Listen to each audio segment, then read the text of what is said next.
Now, joining us tonight is a very special guest, and I was trying to think of the perfect way to introduce him. Now, the best way to introduce him would be just like this, with a poem. Tonight, I get to talk to a wrestler I watched when I was a lad. He leaped when he was good. He talked down to us when he was bad. Yes, there were nights this man made us smile, and others he made us frown. He threw frisbees to the audience or wore his mortarboard and gown. Yes, I have a special treat right now for every wrestling fan. I have Leaping Lanny Poffo and the world's smartest man. Lanny, welcome to the show. I am the world's smartest man. Thank you. What'd you think? I enjoyed your poetry very much. Let me give you one. Be humble when victorious. Be noble in defeat. Be there when your neighbor hasn't got enough to eat. Try to love your enemy and always be aware that World Cup or Super Bowl, the tortoise beats the hare. Ha ha. Anyway, let's talk about what you want to talk about. Let's make this the greatest interview of your life, and for me, the most recent. Perfect. Lanny, coming from a wrestling family, was it always assumed you were going to wrestle? Was there any other kind of career options for you, or did you always know it's something you were going to do? Well, my brother wanted to be a baseball player. Maybe you've heard of him. Maybe he was somewhat successful. Who am I talking about? Oh, yeah. Okay. The Macho Man. Yes, maybe people remember him because a lot of wrestlers are run of the mill, but Randy, if you saw him once, you remember him forever. Very true. So anyway, he wanted to be a baseball player, and wrestling was his plan B.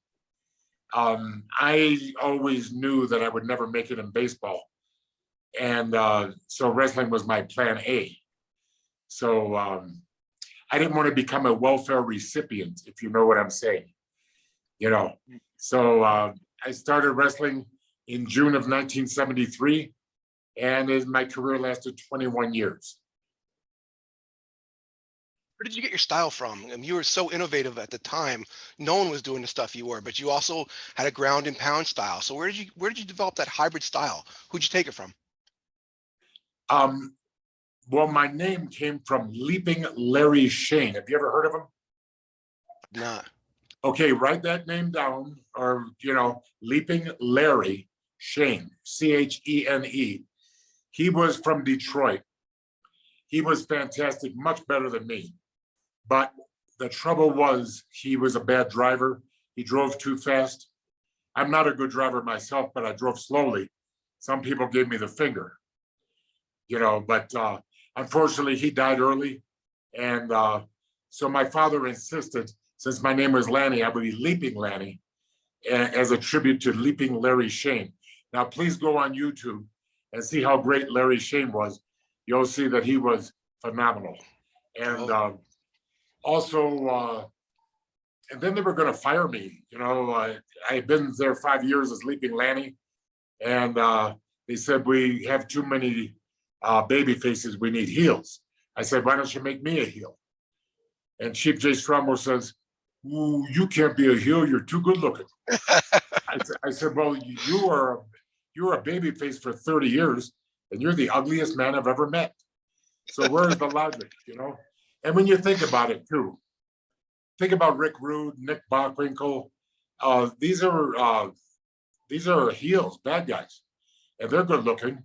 But when a guy says he's good looking, he gets more heat. It's just the way it is.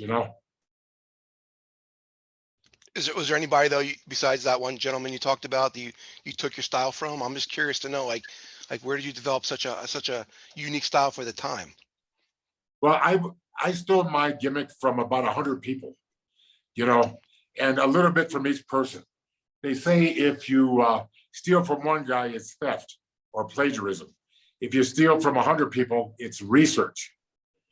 And I remember Damian Sandow. He had, Steve Kern said, come over, he wants to see you. And this was during, I guess, before NXT. And he says, would you mind if I took your gimmick a little bit? And I said, hey, I stole it first. I said, I said, I stole it from a lot of people. I said, my career is over. Make as much money as you can. And thank you for asking, but it wasn't really my gimmick, you know? The only thing real about my gimmick was the poetry, because I wrote every one of them. You mentioned Steve Kern. I graduated high school in 1992. That summer, I did my first TV, and the first match I had was Steve Kern. What a gentleman! What a Oh, yeah. gentleman! I love Steve Kern. Everybody that knows him loves him. He's a fantastic performer and an even better human being. And he's happily married. His children are excellent, and they're all doing very well. You know, you only hear about the bad ones, but nobody talks about the successful people like Steve Kern, like Tito Santana, like, you know, the people that did well in their private life too. Lenny, what could you tell me about the territory you, your brother, and your dad had? I mean, technically, it was an outlaw territory. And when I hear the word outlaw, I think either you're running in someone's backyard or you're running without the NWA approval. Is that pretty much what it was? And can you tell me a little bit about why it started? Well, I was in Portland, Oregon, working for Don Owen, and Roddy Piper took an interest in me. Okay, and he said, "I have an idea. Can you work heel?" And I said, "Yes." And he says, "You know, you would be great against the Guerreros. You know, there's about 5 of them, and they're all in Los Angeles. And with my acrobatic style," and I said, "Well, that'd be great." He says, "Okay, Mike LaBelle is going to give you a call." And he did, and we talked for an hour. And I told him that I told him I spoke Spanish, so I, you know, not great, but I can get heat with it, you know, insulting the people, getting them to pull out their cuchillos, their knives, you know. So anyway, about 2 weeks later, I got the word that we're going to start our outlaw independent group. And boy, was I ever upset about that. And that meant I had to call back Mike LaBelle and tell him, "Thank you, but I can't do it." And then I had to call Roddy, I had to speak to Roddy Piper directly. And, but Mike LaBelle and Roddy Piper were so nice to me that it made me feel even worse. Worse, yeah.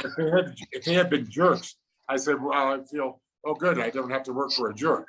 But they were so wonderful about it. And, you know, what really made me sad was Mike LaBelle says, "I can tell on the phone by your voice that you can do, I've got people that can get you sound work, you know, like for your voice." And I said, "And I'll even get you a screen test because I've got friends in show business." So naturally, I was all excited and thinking I was going to be the next movie star. And then wound up, I never got to go. So that was like strike 1, strike 2, and strike 3. And then I said, "Well, I'm a member of this family. I got to do my best." So what I did was I wrote the program. I took the pictures. Um, um, I even found a place that did lithographs for 6 cents a piece, and we sold it for $1. That's a 94% profit. And for black and white lithographs, which is not a little bigger than 8 by 10. And we made a fortune. I mean, that was great. And I decided, don't think about Los Angeles, concentrate on what I've got to do. And it wasn't what I wanted, but if Randy was the Sonny Corleone, I wasn't the Michael, I was the Fredo. You're on the bottom, huh? Yeah. It's not the way I wanted it. How do you get other guys and such great talent to join an outlaw promotion? I mean, Bob Roop, you had Ronnie Garvin, you had Bob Orton Jr., who I think is probably one of the best workers of all time. Like, how do you get guys to join? Wait a minute. I agree with you 100%. Because he even made me look good. And well, in my credit, I listened. Okay. I didn't say, "No, Bob, here's what we're going to do." he would go, yeah, you know. No, listen, I love working with Bob Orton Jr. The reason we had such great talent is because Ronnie Garvin, Bob Orton Jr., Bob Roop, Professor Boris Maximilianovich Malenko, they were all going opposition to the Fullers in Knoxville. So this just happened as just a lucky break that we were able to infuse our place with so much talent. So, and then, you know, something, no matter how great it is, like Macho Man against Ronnie Garvin, they drew a lot of money, but after you've seen them and they've had the fifth return match, you know, it's nice to get new blood in there. And when you're an independent group, you can't. You know, you can get new blood, but it won't be as good. So we had to train our own talent. We had some excellent people, Rick McCord. We had Bill Martin, the Batten twins. We had some really great talent that went on to do very well in wrestling. Terry Gibbs, you know, I can't think of anybody right now, but they came, they went, and they did their best, and it was good for them. A lot of them were either at the end of their careers or the beginning, and people, you know, I just got an email from somebody that said, would you ever start the ICW up again? And I said, I am what you call jubilado, which is Spanish for retired. And no, I am not going to start anything up anymore. Okay, I have one booking in next month in October. Okay, and I'll probably be in Stamford, Connecticut, talking about my brother's costumes. Okay, and then in November I'm going to Germany, and then in December I'm going to do one of those virtual signings. So in Newark, New Jersey, by the airport, at a hotel, and so I live in Quito, Ecuador. So if somebody wants me, it's a little bit more expensive. You see what I mean? Than if it was just hanging around Florida. But the reason I'm here is because, well, the low is 48 degrees Fahrenheit and the high is 68 degrees Fahrenheit every single day for 365 days. It is the land of eternal springtime. And I'm going to be 68 years old, December 28th. And I'd rather spend it in the spring, you know, instead of the bitter cold or the really hot.